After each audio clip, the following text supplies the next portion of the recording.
Again, before we begin, before the dust and the ledger and the woman who shook with her hands pressed flat against a 200-year-old page, I need you to understand something. Names are not just names. They're not ink on paper, not lines in a government database, not entries in a county record that no one has opened in a century. Names are the first thing we give a child and the last thing we carve into stone. Names are proof that someone existed, that someone mattered, that the world was different because they walked through it. So when a historian named Dr. Nia Caldwell sat down in a climate-controlled archive room in rural Georgia on a Tuesday morning in the early spring and opened a bound leather ledger that hadn't been touched since 1847, she wasn't expecting to feel anything. She had opened hundreds of these ledgers. She was a professional. She was trained to see without feeling, to document without mourning, to record without breaking. But this ledger was different, because in the middle of a page that should have listed nothing more than cotton weights, barrel counts, and the cold economic vocabulary of a plantation's daily operation, there were names, not the names of owners, not the names of buyers or sellers or merchants. These were the names of enslaved people. And unlike every other plantation document she had ever studied in her 16 years as a scholar of African-American genealogy, these names were not the truncated singular identifiers that slaveholders typically assigned, not just Eliza or Tom or boy, age 12. These names were full, first names, middle names, and surnames that no one, not the plantation owner, not the overseer, not any white hand in that county, had ever given them. These were names that the enslaved people had given themselves. And written beside each name, in a cramped and careful handwriting that was distinctly different from the owner's bold script, were tiny symbols, small marks, a language no scholar had ever decoded. Dr. Caldwell stared at the page for a long time. Then, slowly, she reached into her bag and pulled out her phone. She had a number saved under the name Mama's cousin, Ruth Ann. She hadn't called it in 4 years. She pressed dial anyway, because one of the names in the ledger, the very first name on the very first page, written in that careful, defiant, secret hand, was the same name as the one on the back of the silver locket that Ruth Ann had worn around her neck every single day since she was 9 years old. This is that story. Zods, Chapter 1. The weight of paper. Some things are buried, not because they were meant to be forgotten, but because the people who hid them knew the world was not yet ready to understand. The Mercer County Historical Archive was not a glamorous place.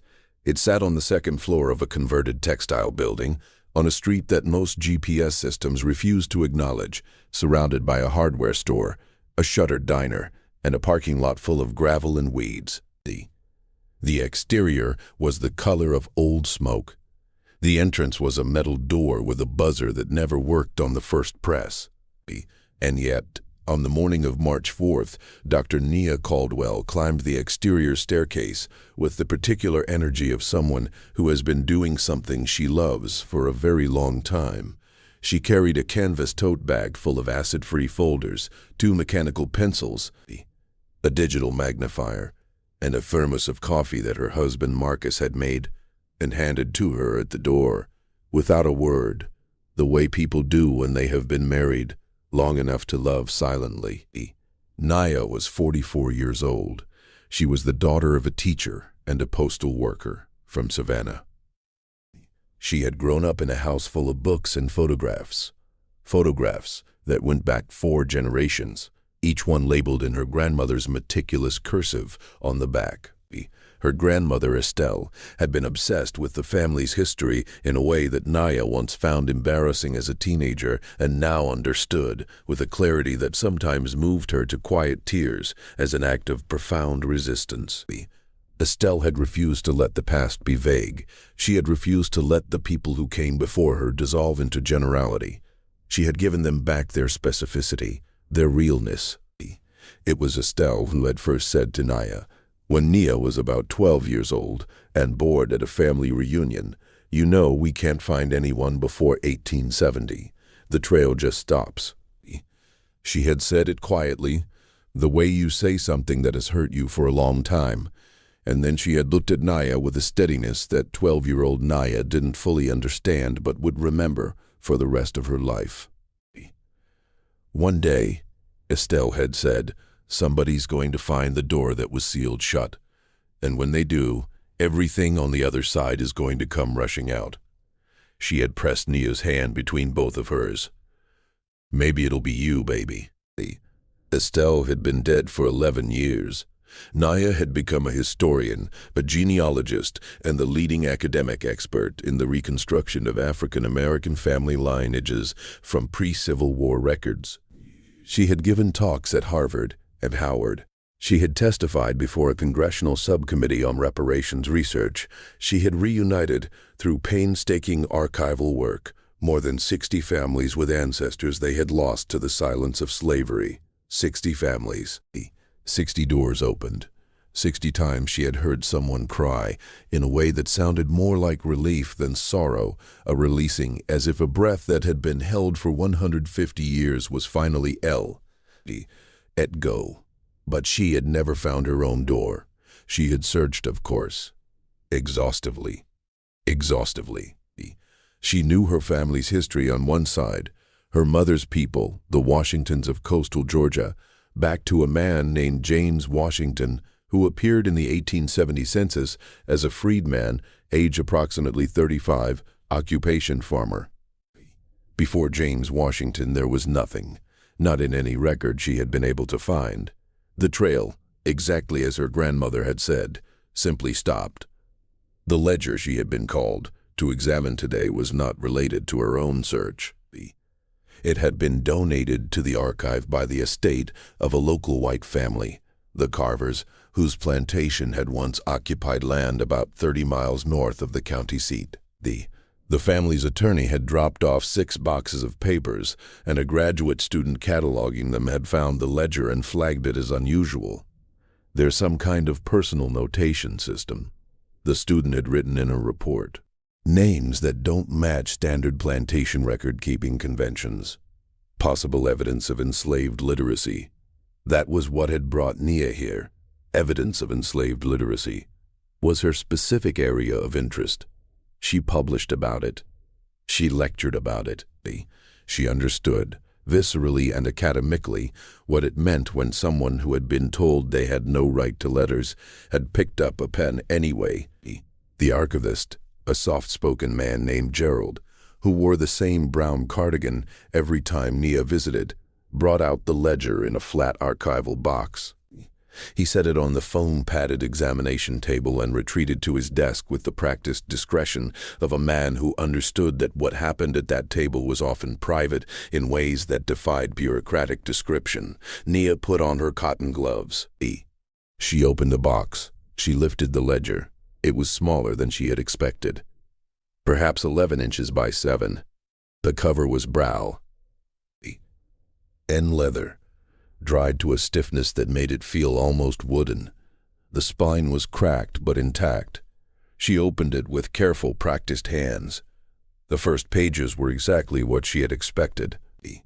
The Carver Plantation's operational records for 1846 and 1847, cotton yields by field, totals of corn and sweet potato stores, a record of tools, how many hoes, how many plows, how many baskets, a column tracking the purchase of lime for the soil, numbers and weights, and economic notation, relentless and bloodless and utterly indifferent to the human beings who had made every figure possible.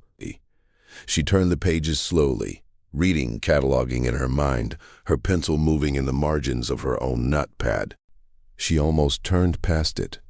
It looked at first glance like a continuation of the inventory pages. Dense columns, lots of small writing, but something made her slow down. The ink was different, slightly different. Not the bold, confident black of the owner's entries, but a softer, browner tone, ink that might have been made from different materials. And the handwriting. The handwriting was smaller, more careful, almost architectural in its precision, as if every letter had been placed with immense deliberateness. She leaned forward and brought her magnifier to the page. The first line read, Absalom Mercer Caldwell, born under the creek moon, husband to Dinah, father to Isaac, Josephine, and the little one not yet named, watchman of the eastern field. Nia stopped breathing. She read it again. Her eyes moved down the page. The next entry, Dinah Pearl Caldwell, born in the year of the great flood, wife to Absalom, keeper of medicines. She knows which roots heal and which roots harm. She is never wrong. Then, Isaac Solomon Caldwell, age 16 summers. He is tall and he does not look away from white eyes, and this frightens us for him. We pray the mark of the 4 lines keeps him. Then Josephine Grace Caldwell, age 11 summers. She can read. We do not speak of this. She learned from the preacher's daughter, who does not know what she has given. Josephine reads to the old ones at night, then a gap. Then, the little one is named. Her name is Estelle. Nia put down the magnifier. Her hand was shaking so badly that she nearly knocked it off the table. She pressed both palms flat on the edge of the table instead, as she had seen 100 people do in archives over the years when the past reached out and touched them. She had always given those people their moment. She had always quietly looked away and let them have it. She allowed herself the same courtesy now. She closed her eyes. She breathed. She thought of her grandmother, Estelle, pressing her hand at a family reunion and saying, "Maybe it'll be you, baby." The name on this page, Absalom Mercer Caldwell, was the name on the back of her grandmother's locket. Nia had seen the locket all her life. She had asked about it once, when she was small, and her grandmother had said only, "That was a name my grandmother's grandmother told her to remember." I don't know why. But she said to never forget it. The name had no attached story, no context, no explanation. It had floated in the family's memory untethered for generations, like a word in a language no one spoke anymore, a sound without a sentence, and here it was. Absalom Mercer Caldwell, husband, father watchman of the eastern field. Nia pulled out her phone. She found the number. She pressed call. It rang 5 times before a woman's voice, thick with age and warmth, and a Georgia accent deep as river clay, said, "Well, I was wondering when you'd call, baby girl." Said, "Well, I was wondering when you'd call, baby girl." Nia could barely speak. "Ruthann," she managed, "I found something." There was a silence on the other end of the line. Then Ruthann, who was, as 81 years old, who had worn the locket every day since she was 9, who had heard the name Absalom whispered down through the women of her family like a prayer, said something that Nia would repeat in lectures, in papers, and to her own children for the rest of her life. Ruthann said, "Tell him we never forgot." Fire Eye. The days that followed were unlike any Nia had experienced in her career. She went back to the archive the next morning, and the morning after that, and the morning after that. She photographed every page of the ledger with a precision that bordered on reverence. She called in 2 colleagues, Dr. Prentice Webb, a linguist at Morehouse who specialized in West African retention in American vernacular speech, and Dr. Amara Osei, a cultural anthropologist whose work on enslaved spiritual practices was unrivaled. She also called Marcus, who arrived with sandwiches and more coffee and sat quietly in the waiting area for 3 hours while she worked, because that was who Marcus was. Together, Nia and her colleagues began to decode the ledger in earnest. The names ran for 22 pages, 46 individuals in total. Each name was a declaration. Each entry included the surname Caldwell, a name that had not been given to these people by any white authority, but had been chosen by them, collectively, as an act of self-definition. Dr. Webb identified the surname as almost certainly drawn from a free black preacher named Thomas Caldwell, who had briefly ministered in the county in the 1830s before being run out by local white authorities. He had been a man of extraordinary courage and the enslaved community of the Carver Plantation had honored him by taking his name as their own, in secret, and keeping it across at least 3 generations of recorded entries in the ledger. The symbols beside each name were the next revelation. Dr. Osei recognized him within 40 minutes. They were an adapted system derived from West African cosmographic tradition, specifically from the Nsibidi script of the Ejegum people of what is now southern Nigeria and Cameroon. Nsibidi had survived the Middle Passage in fragments, passed down through oral tradition and encoded in the gestures and markings of secret societies. What the enslaved people of the Carver Plantation had done was adapt these fragments into a personal notation system that simultaneously recorded spiritual identity, community role, and what Dr. Osei called soul markers, designations of who a person was in the eyes of their community, entirely independent of how the plantation's owner saw them. "This isn't just a record, Dr. Osei said, on the 4th day, standing back from the table with an expression that mixed scholarly excitement and deep emotion in equal measure. "This is an entire parallel world. They built a whole world inside the cracks of that ledger, a whole world where they were fully human and fully named and fully named and fully known. And they did it in ink that the man who owned that ledger probably never even looked at twice. Nia wrote that down.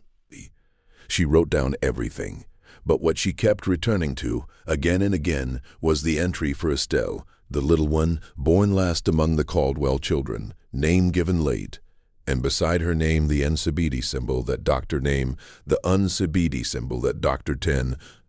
Osei translated as, "She who carries the memory forward," her grandmother's name.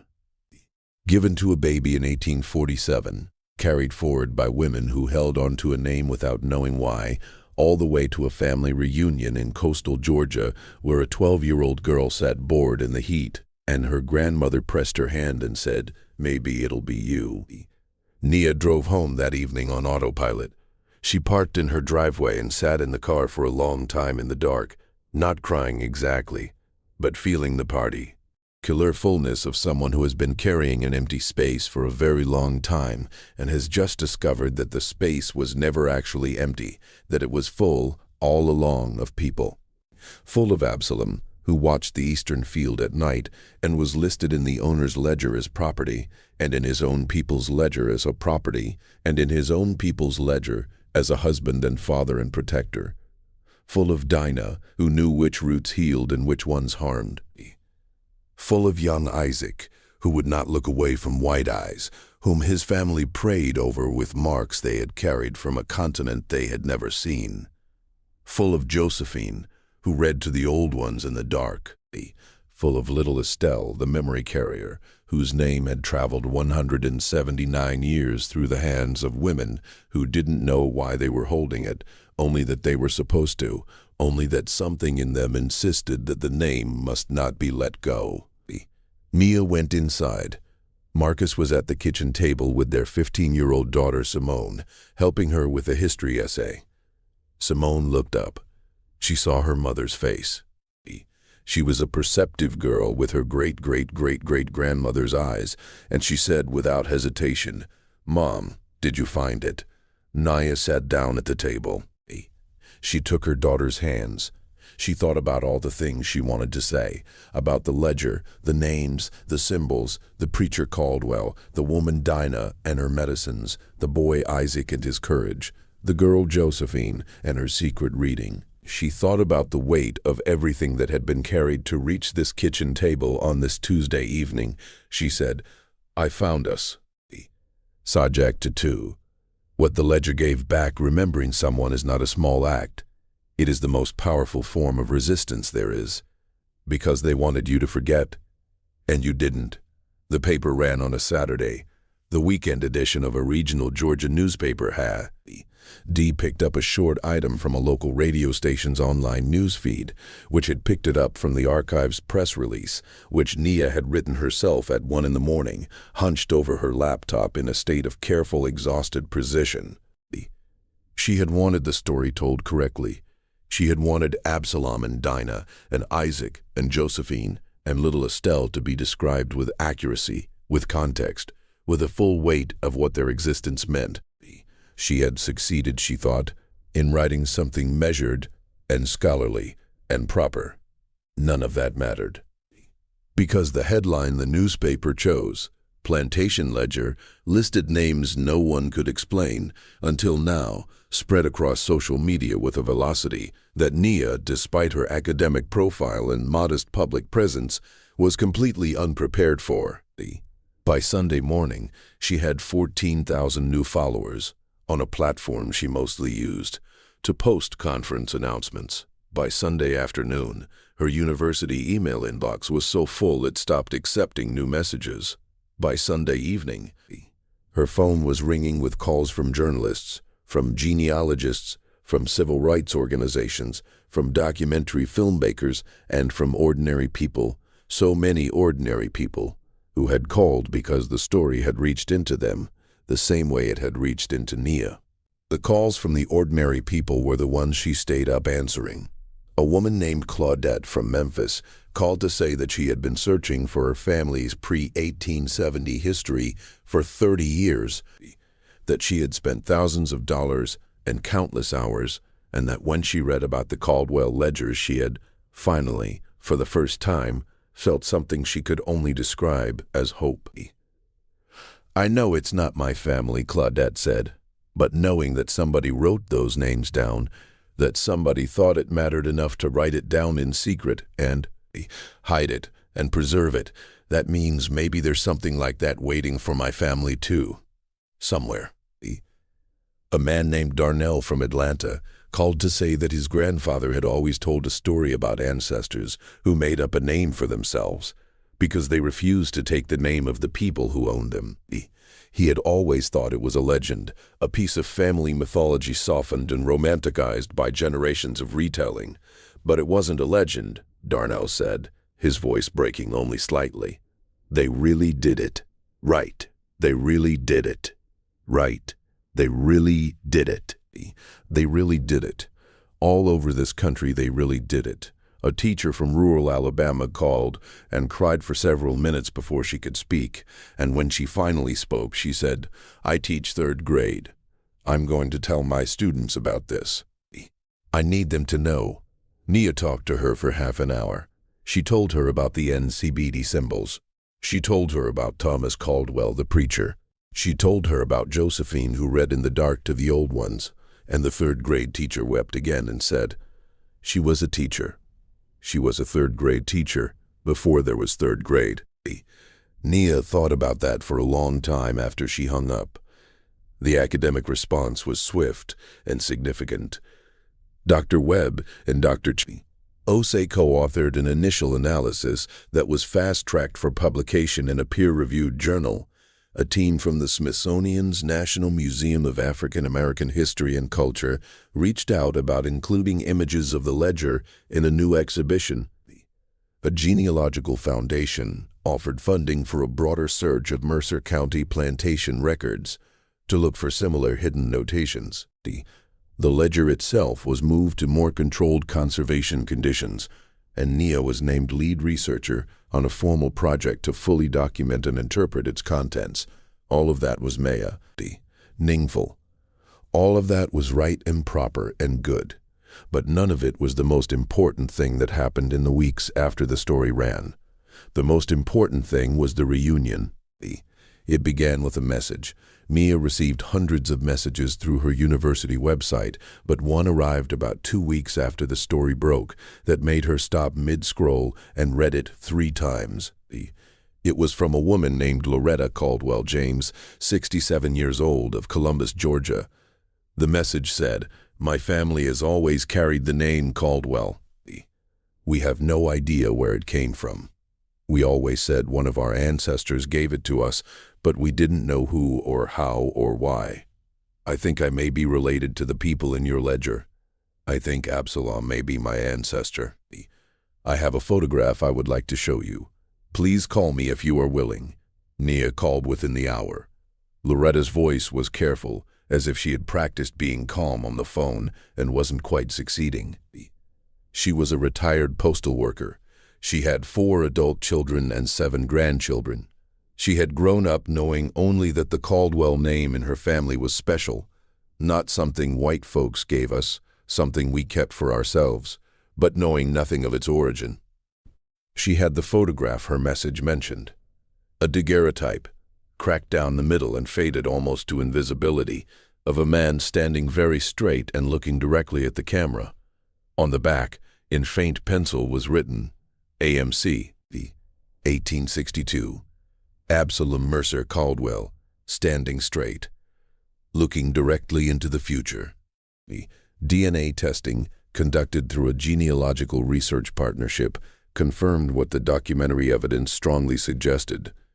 Loretta was a direct descendant of Absalom and Dinah Caldwell, specifically through a line that ran from young Isaac, the boy who would not look away from white eyes, through his daughter and ahead, the heir's son and his granddaughter, straight down through time to Loretta, who had inherited her ancestors' direct, unyielding gaze and apparently also his stubbornness, which her children confirmed with great affection.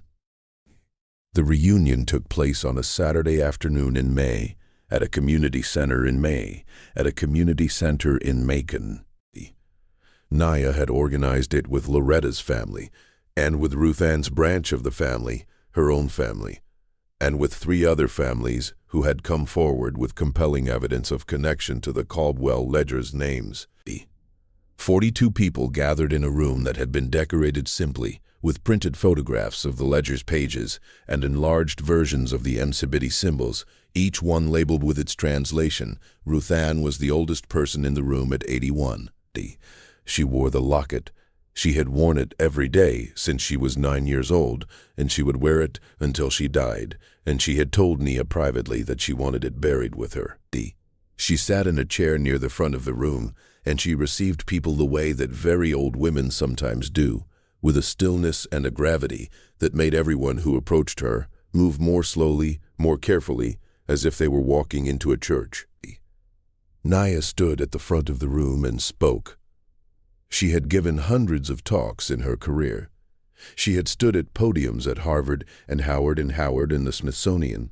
She had presented to congressional committees and documentary cameras and international scholarly conferences.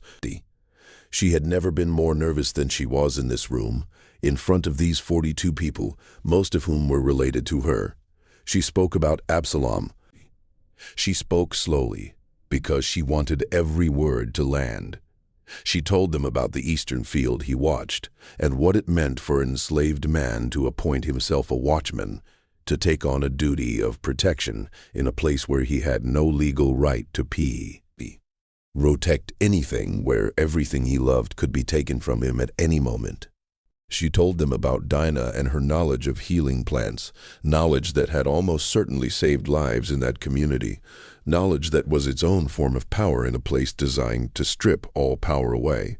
She told them about Isaac, about the Nsibidi symbol beside his name, which Dr. Osier had translated with some deliberation as something like, "He sees the world as it truly is and will not pretend otherwise." About how his family had prayed for his safety, because his refusal to be diminished in his own eyes had terrified them. About how he had survived. They knew this because of Loretta, who was his direct descendant, which meant that Isaac had lived, that the mark of the 4 lines had perhaps worked, or perhaps Isaac's courage had simply been that unbreakable.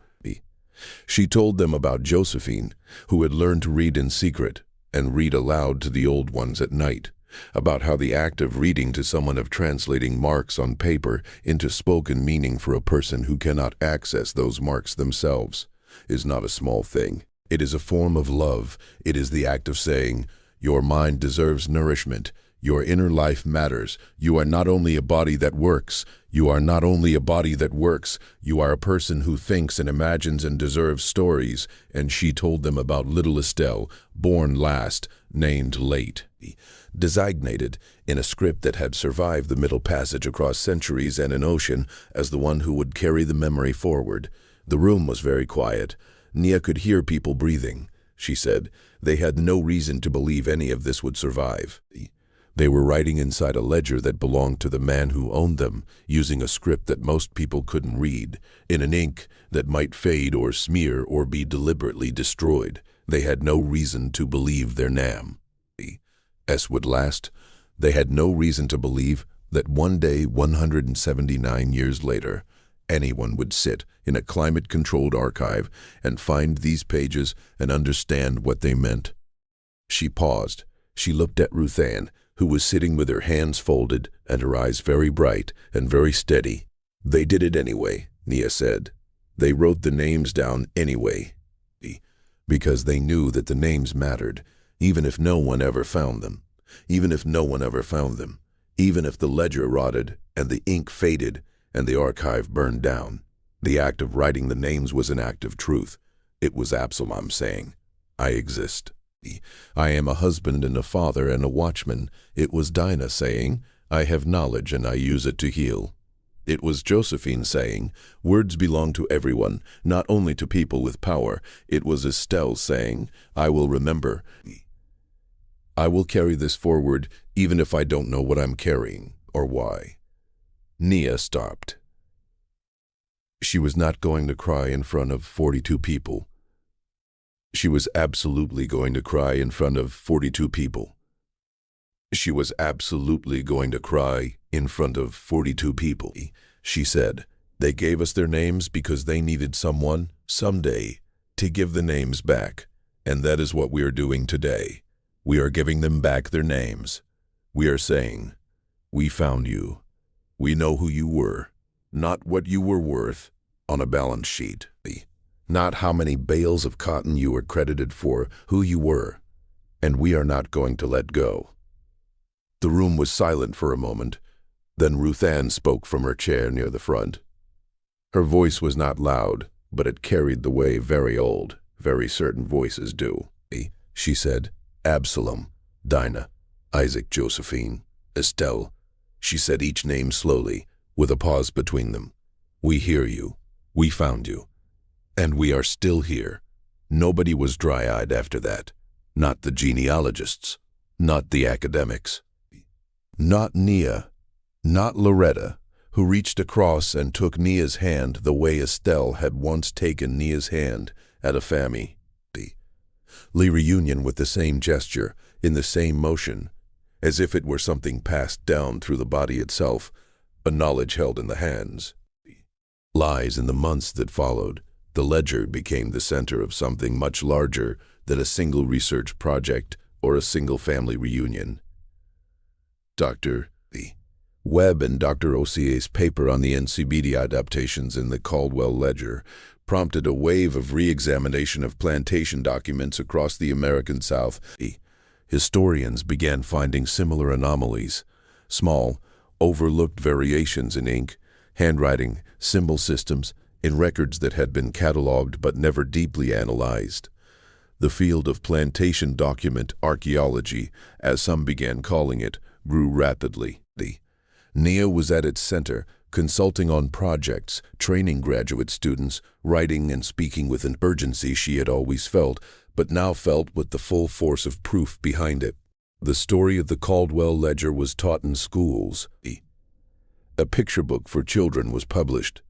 Josephine Reads in the Dark, that sold beyond all expectation and sat on the New York Times children's bestseller list for 11 weeks.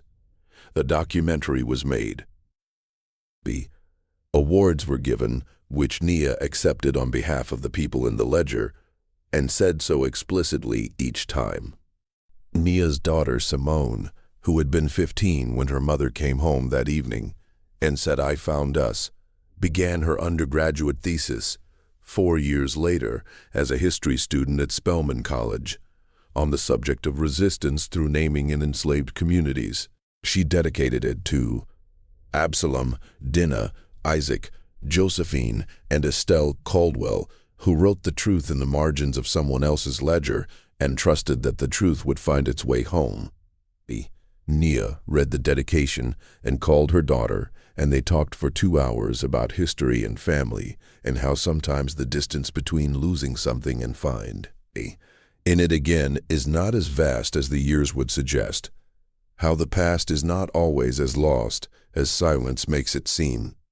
How names survive in the strangest and most stubborn ways, in the backs of lockets, in the handwriting of women who are careful and secret and determined, in the mouths of old women at family reunions who press the hands of bored children and say, "Maybe it'll be you."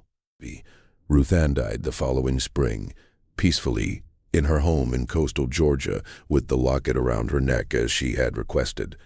Her children honored the request. She was buried with Absalom's name pressed against her chest, right over her heart, the same place it had rested for 72 years. At the funeral, someone, no one was sure who, left a single sheet of folded paper in the casket beside her.